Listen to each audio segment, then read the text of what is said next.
39 anos atrás, em 4 de outubro de 67, por volta das 23 horas e 20 minutos, algo aconteceu em Shag Harbor, que se tornou memorável nos anos seguintes. A noite de 4 de outubro de 67 ficou conhecida como a Noite dos OVNIs entre os pesquisadores do assunto. O incidente de Shag Harbor marcou a data em definitivo. Chris Styles e Don Ledger passaram a última década pesquisando o incidente OSNI de Shag Harbor.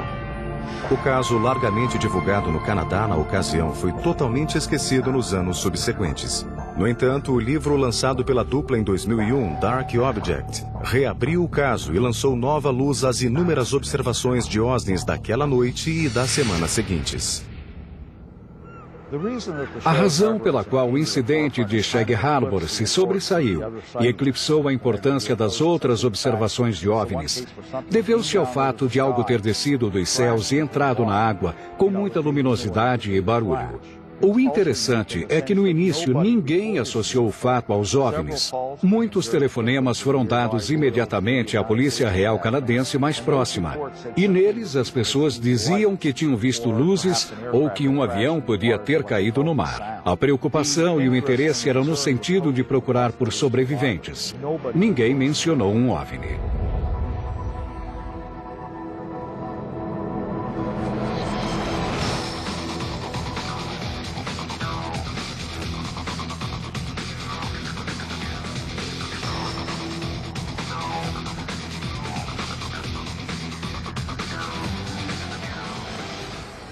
Eu não estou surpreso por ter visto coisas nos céus naquela noite.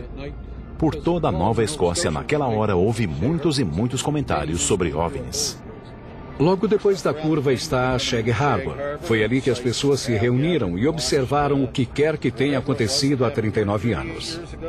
Todo ano, Ledger e Styles fazem uma viagem de aniversário a Shag Harbor para encontrar com Norm Smith, uma das 3 testemunhas sobreviventes. Está vendo aquela ilha? É ali que tudo aconteceu. Foi lá que nós vimos a luz dentro da água. Sim, senhor. Como tem passado? Tudo bem, tudo na mesma.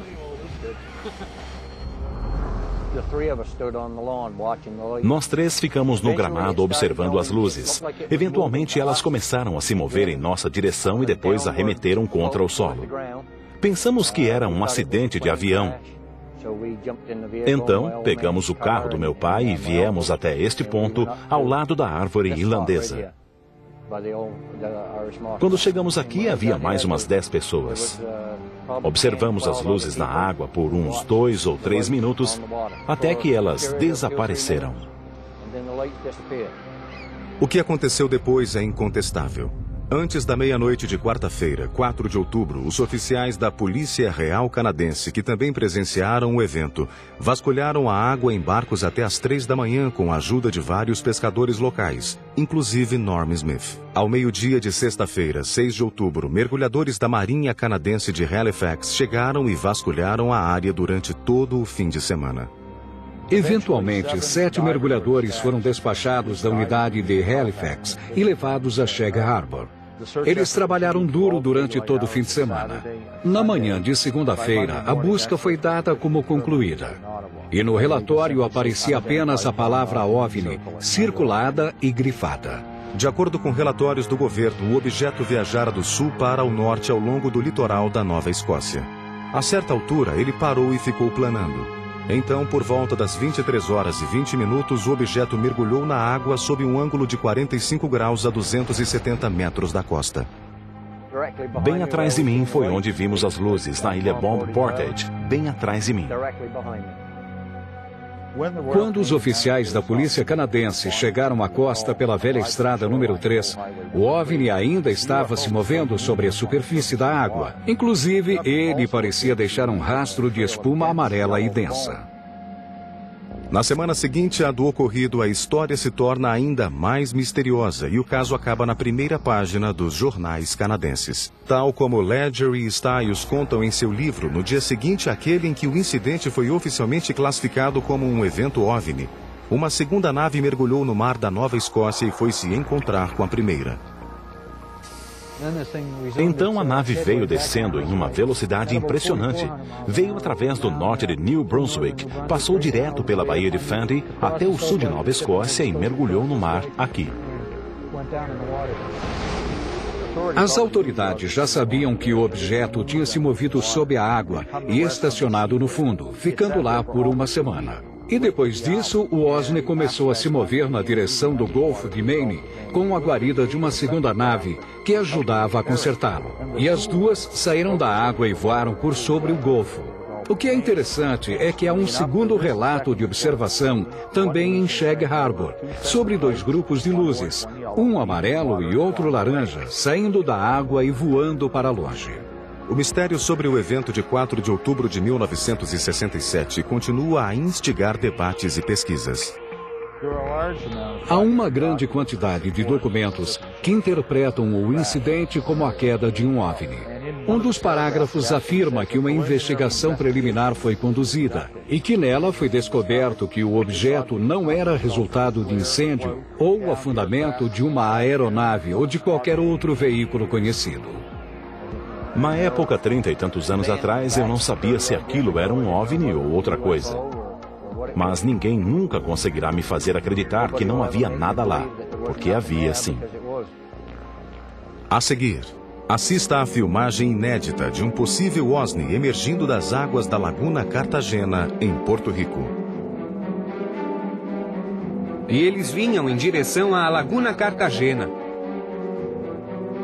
E logo após, um cientista da Universidade da Califórnia revela que a velocidade supersônica dos OSNIs no fundo do mar não só é possível, como muito provável. Talvez a região com o maior histórico de atividade OSNI seja a área ao redor de Porto Rico. Assim como o misterioso Triângulo das Bermudas, a ilha tem sido foco de debate OSNI há décadas. Em Porto Rico, há muitas ocorrências OSNI, e elas são similares às dos outros casos. Porto Rico é considerado dentro de todas as Américas como o lugar onde há o maior número de aparições de OSNIs. Membros do Projeto Argus, grupo de ufologia porto-riquenho, concordaram em guiar um tour por algumas das áreas mais famosas pela atividade OSNI. A Laguna Cartagena é uma lagoa que fica isolada no sudeste da ilha e está ligada à maior parte da atividade OSNI do país. Há anos eu conduzo investigações em Laguna Cartagena, onde também há muito mistério sobre os OSNIs. Desde 1930, tem havido centenas de ocorrências em Laguna Cartagena, com muitos OVNIs entrando e saindo da área. 8 de outubro de 2002. Às 21 horas aproximadamente, o policial e membro do Projeto Argus, Carlos Torres, viu um OSNI vermelho e brilhante saindo das águas da Laguna Cartagena em uma velocidade incrível. Logo depois, o objeto parou e ficou planando acima da superfície da água. Testemunhei um objeto planando sob a Laguna Cartagena. Os militares se envolveram no caso porque eles também o viram. A nave voou até o Monte Índio, fez a volta, retornou e ficou planando sobre a laguna.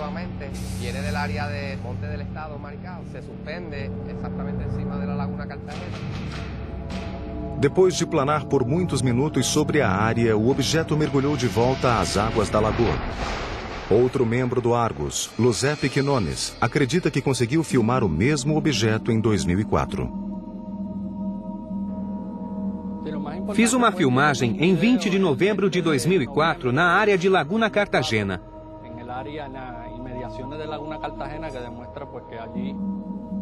Eis o vídeo inédito que foi feito neste lago e que é uma possível evidência de um OSNI.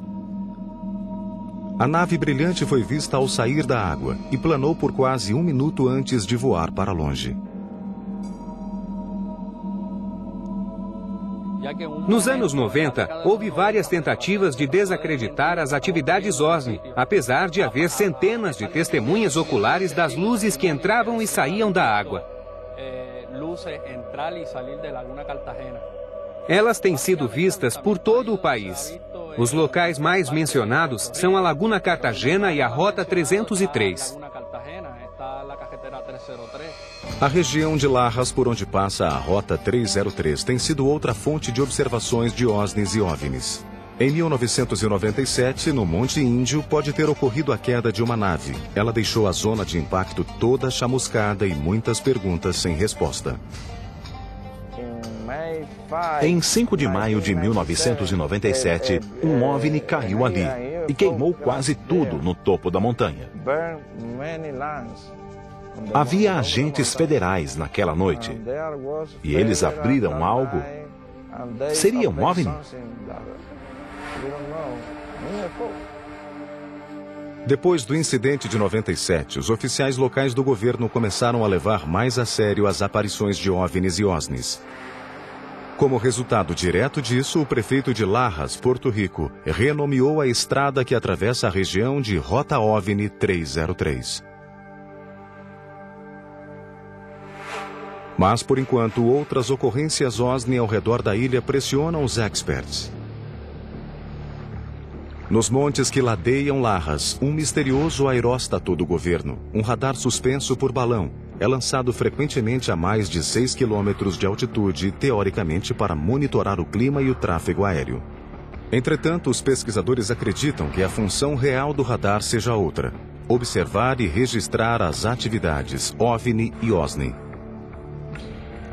Há um documento do governo na legislação que afirma que uma investigação secreta e não pública foi conduzida a respeito das ocorrências OSNI. E lá está escrito que os objetos não são perigosos para a humanidade. A grande quantidade de ocorrências OSNI ao redor da pequena ilha levou muitos a cogitar que as águas profundas do Triângulo das Bermudas, logo depois da costa, escondam mais do que OSNIs. Experts e pesquisadores do mundo todo acreditam que lá existe uma importante base extraterrestre.